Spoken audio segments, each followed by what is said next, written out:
It was a quiet Thursday night, and I was working the graveyard shift at the old Greenwood Hospital.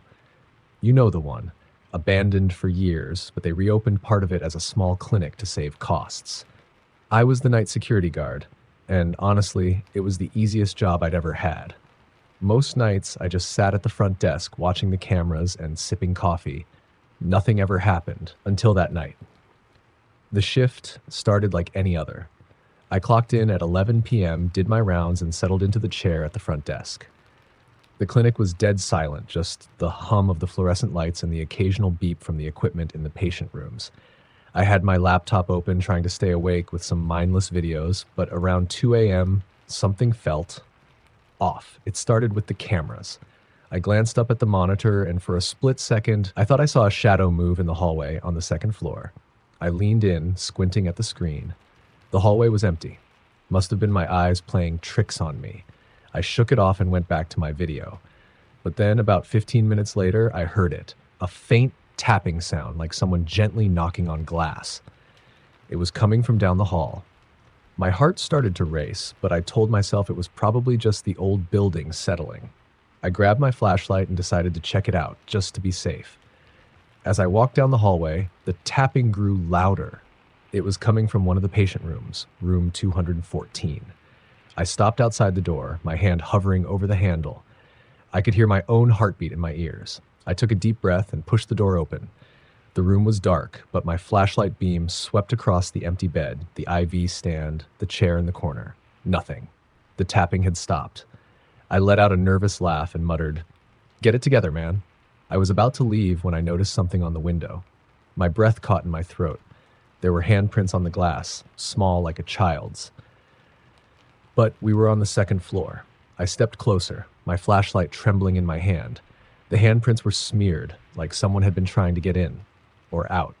I backed away, my mind racing. This had to be a prank, right? Maybe one of the nurses was messing with me.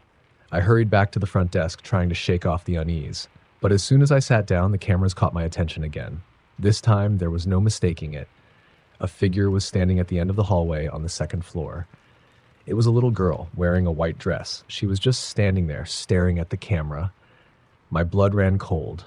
I grabbed the radio and called for backup, but all I got was static. I was alone. I watched the screen, hoping she'd move, hoping she'd just disappear. But then she did something that made my stomach drop.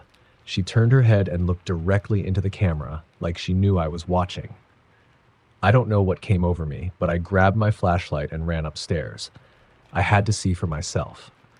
When I reached the second floor, the hallway was empty.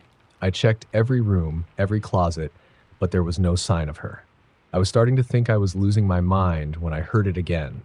The tapping. This time, it was coming from room 214. I forced myself to go back. The door was slightly ajar, and the room was freezing cold. My flashlight flickered as I stepped inside. The handprints were still on the window, but now there was something else. A message written in the condensation on the glass. It said, "Help me." I stumbled backward, my heart pounding. This wasn't real. It couldn't be. But then I heard her voice, a soft, whispery voice that sent chills down my spine. "Please," she said, "don't leave me here." I turned around, and there she was, standing in the doorway. Her face was pale, her eyes hollow. She reached out her hand, and I could see the desperation in her expression. But before I could say anything, the lights flickered, and she was gone.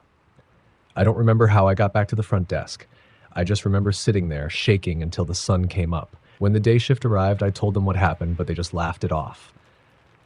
Said I must have fallen asleep and had a nightmare. But I know what I saw. I quit the next day. I couldn't go back there, not after what happened. But sometimes, late at night, I still hear her voice. Help me. And I wonder if I should have done more. If I could have saved her. Story number 2. It was the summer of 2012, and I had just started a new job as a night janitor at the old Riverview High School. The school had been closed for years, but the district decided to use it as a storage facility for old desks, chairs, and textbooks. My job was simple: clean the hallways and empty the trash cans. It was quiet, lonely work, but it paid the bills. I never expected it to turn into a nightmare. The first few nights were uneventful. I'd push my cart down the dimly lit hallways, humming to myself to break the silence. The school had that eerie, abandoned feel to it. Lockers hanging open, chalkboards still covered in faded writing, and the occasional broken window letting in the cool night air. But it didn't bother me. I'd always been the kind of person who laughed off ghost stories. That changed on my fourth night. I was cleaning the second floor when I heard it. A faint, rhythmic tapping, like someone was drumming their fingers on a desk. At first, I thought it was just the wind or the pipes, but the sound was too deliberate. I followed it down the hallway, my sneakers squeaking on the polished floor.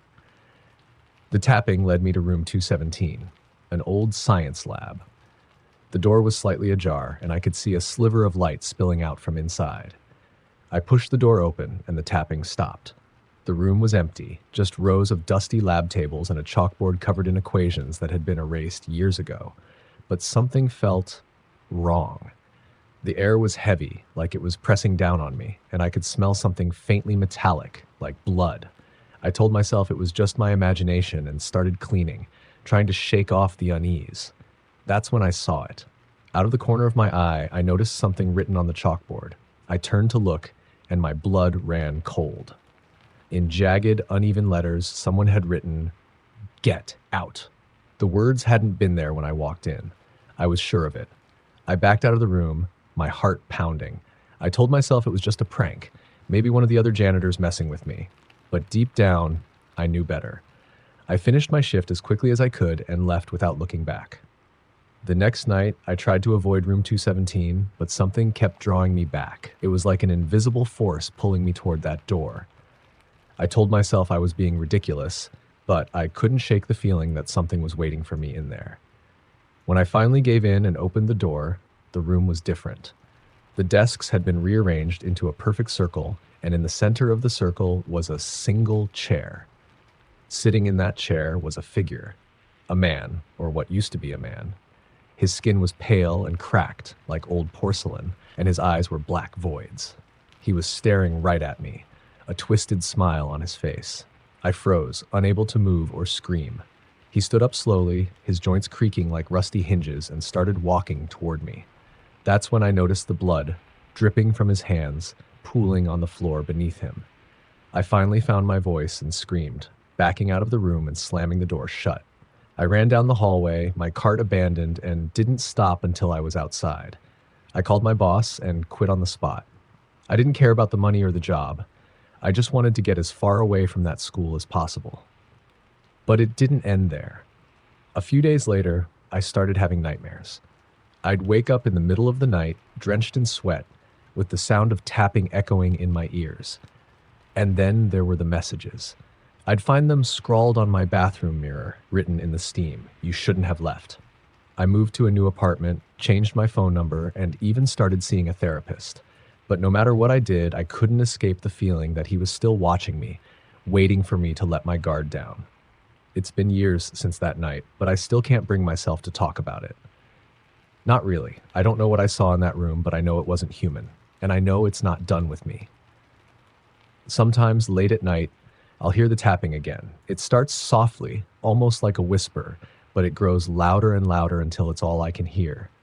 And then I'll see him, standing in the corner of my room, his black eyes staring into mine. He never says anything, but I can feel his anger, his hatred. He wants something from me, and I don't know how much longer I can keep him away. So, if you're reading this, and you ever find yourself working the night shift in an old, abandoned building, do yourself a favor. Don't go looking for the source of the noise. Some doors are better left unopened. Story number 3. It was the fall of 2015 when I took a job as a night watchman at the old Millwood Asylum. The place had been shut down for decades, but the property was still owned by some wealthy investor who wanted to keep an eye on it. I didn't mind the job. It paid well, and I liked the solitude. The asylum was a massive, crumbling building with long, dark hallways and peeling wallpaper. It had that eerie, forgotten feel to it, but I told myself it was just an old building. Nothing more. I was wrong. The first week was uneventful. I'd make my rounds, checking the locks on the doors and windows, and then spend the rest of the night in the security office, watching the grainy footage from the cameras. The only sound was the occasional creak of the floorboards or the wind rattling the windows. But on my 8th night, Everything changed. I was doing my usual rounds when I heard it, a faint, muffled crying. It was coming from the east wing, a part of the building that had been sealed off for years. I hesitated, telling myself it was probably just the wind or an animal. But the crying was too human, too desperate. I couldn't ignore it. I made my way to the east wing, my flashlight cutting through the darkness. The door was padlocked, but the crying was definitely coming from inside. I fumbled with the keys, my hands shaking, and finally got the lock open. The door creaked as I pushed it open, revealing a long, dark hallway. The air was thick with dust, and the smell of mildew was overwhelming. The crying grew louder as I walked down the hallway, my footsteps echoing in the silence. I stopped outside a door marked Room 13. The crying was coming from inside. I took a deep breath and pushed the door open. The room was small and empty, except for a single chair in the center. Sitting in the chair was a woman, her back to me. She was wearing a tattered hospital gown, and her long, matted hair hung down her back. She was rocking back and forth, her sobs echoing in the small room. "Ma'am?" I said, my voice trembling. "Are you okay?" She stopped rocking and went completely still. The room fell silent. I took a step closer, my flashlight shaking in my hand. "Ma'am, you shouldn't be in here. This area is off limits." That's when she turned around. Her face was pale and gaunt, her eyes sunken and hollow. But the worst part was her mouth. It was stretched into a wide, unnatural grin, like her lips had been cut open at the corners. She stared at me, her head tilted to one side, and then she started laughing. It was a high-pitched, hysterical laugh that sent chills down my spine. I backed out of the room, my heart pounding. I slammed the door shut and ran down the hallway, not stopping until I was back in the security office. I locked the door behind me and tried to calm myself down. It had to be a prank, right? Someone was messing with me. But deep down, I knew better. The next night, I tried to avoid the east wing, but something kept drawing me back. It was like an invisible force pulling me toward that room. I told myself I was being ridiculous, but I couldn't shake the feeling that she was still there, waiting for me. When I finally gave in and opened the door to room 13, the room was empty. The chair was gone, and the walls were covered in strange symbols, crude drawings of eyes and mouths, all staring at me. The air was thick with the smell of rot, and I could hear faint whispers coming from the walls. I backed out of the room, my heart racing. That's when I saw her, standing at the end of the hallway, her head tilted to one side, that same twisted grin on her face.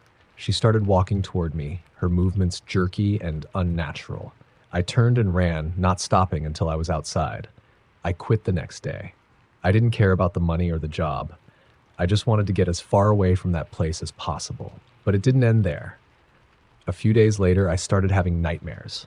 I'd wake up in the middle of the night, drenched in sweat, with the sound of her laughter echoing in my ears. And then there were the messages. I'd find them scrawled on my bathroom mirror, written in the steam, "You shouldn't have left." I moved to a new apartment, changed my phone number, and even started seeing a therapist. But no matter what I did, I couldn't escape the feeling that she was still watching me, waiting for me to let my guard down. It's been years since that night, but I still can't bring myself to talk about it. Not really. I don't know what I saw in that room, but I know it wasn't human, and I know it's not done with me. Sometimes late at night, I'll hear the crying again.